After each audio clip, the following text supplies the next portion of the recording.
how to fix maximum number of attempts on TikTok.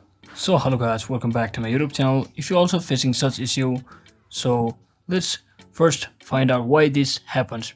It happens because of you trying the invalid login credentials more than 2 times or 5 times or even more.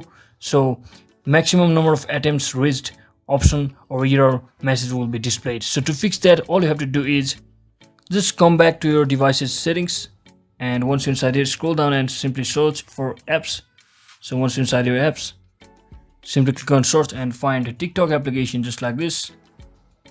So once you search in for that, now simply scroll down and click on storage and clear all the data from over here and clear all the cache as well from over here. So once you do that, you have to re-log in with your login credentials on TikTok application, and your issue should be fixed when you try restarting your device.